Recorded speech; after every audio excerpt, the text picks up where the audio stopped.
Are NATO and Russia dragging the world towards World War III? For the past several months, we have said this. Well, today, their actions seem to be tantamount to playing with fire. The Russian President Vladimir Putin, who has warned the West against provoking Russia amid the Ukraine war, has drawn yet another red line. He has warned the West. Speaking in St. Petersburg on Thursday, Putin sent out a clear warning to the West. Don't let Ukraine use your long-range missiles to strike Russia, or else Moscow, he said, views that as the direct participation of NATO countries in the Ukraine war. Listen in.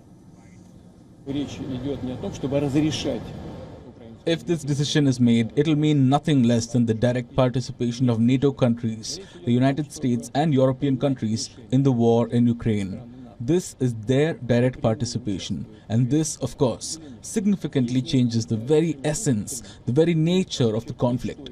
This will mean that NATO countries, the United States and European countries are fighting Russia.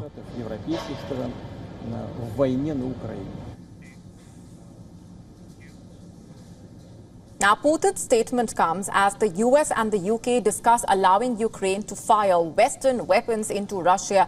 Kiev has asked them for permission to strike Russia with them ever since the war started, but the US-led NATO has been hesitant, fearing that this would drag them into direct war with Russia as well. Never mind the fact that Russia has frequently accused the NATO of being an active participant in the Ukraine war. But of course, Russia has drawn red lines earlier, and countries supporting Ukraine have crossed them earlier. On the 24th of February 2022, when Putin announced the start of what he called his special military operation in Ukraine, he issued a warning to, quote-unquote, those who may be tempted to interfere from the outside. He said that no matter who tries to stand in Russia's way, Russia will respond immediately. Of course, Western leaders ignored what was widely interpreted at the time as Russia's nuclear saber-rattling. A dangerous gamble, perhaps. Because since the threat was issued, the West has provided Ukraine with billions of dollars worth of military gear. They have given Ukraine heavy battle tanks. They have given Ukraine advanced missile systems and most recently F-16 American fighter jets, all in defiance of Russia's red lines. In fact, this year, Russia has already accused Ukraine of using American long-range ATACMS missiles to target Crimea, the Ukrainian peninsula that was, remember, annexed by Russia in 2014. So isn't this testing Russia's patience? Isn't the NATO then escalating the conflict in a way? What if Russia executes the warnings that it has been issuing to the West? As it is, over the last 2 years of the war in Ukraine, Russian officials and the state media have on many occasions accused the West of, quote-unquote, fighting Russia. Isn't then the latest remark by Putin further proof of the fact that he considers targeting international Russian territory with Western missiles as crossing the limit? It sounds like Putin is very clear. If Western weapons are shot at Russian territory, it would take the current conflict to a whole new level.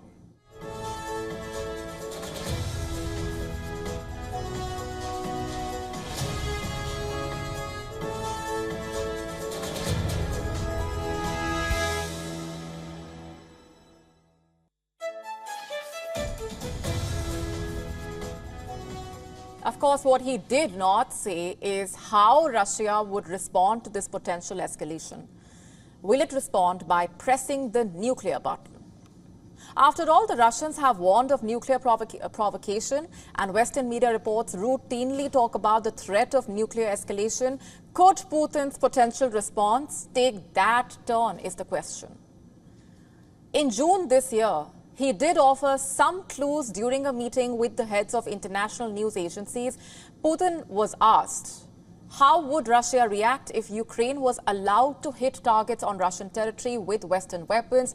His answer was simple. He said, and I'm quoting, "First, we will, of course, improve our air defense systems. We will be destroying their missiles. Second, we believe that if someone is thinking it is possible to supply such weapons to a war zone to strike our territory and create problems for us, why can't we supply our weapons of the same class to those regions around the world where they will target sensitive facilities of the countries that are doing this to Russia, quote unquote.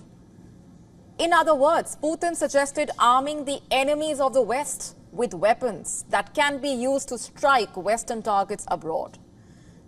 But you see, despite claiming that Russia could arm the West's enemies, Putin has so far been rather restrained on following up his words with actions.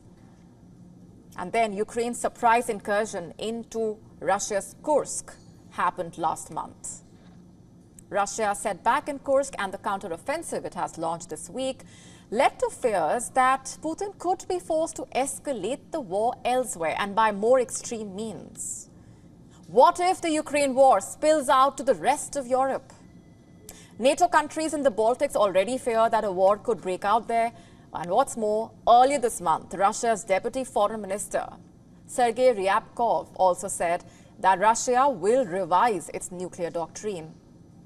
You know, the document that lays out under what circumstances Russia may consider using its nuclear weapons. Make no mistake here, this is no routine exercise that nuclear powers carry out.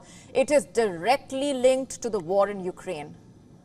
In fact, Ryabkov said that the reason Russia was revising its nuclear doctrine or considering that was because of the escalation by Russia's Western adversaries. And let's not forget, Russia has been accused of waging a hybrid war against the US and its allies in Europe. So it is clear the danger of an accidental conflict is here. The British Prime Minister Keir Starmer is in Washington for talks with President Joe Biden. And among the issues the two leaders are expected to discuss is the question of Ukraine and long-range missiles. He has already, in fact, put the onus on Russia to end the war. But you see, Western leaders will need to decide what is greater: lifting restrictions on Ukraine's use of Western missiles or stopping the war from escalating further. After all, the NATO's next move could spark World War III. To stay up to speed with the latest news, download the WION app and subscribe to our YouTube channel.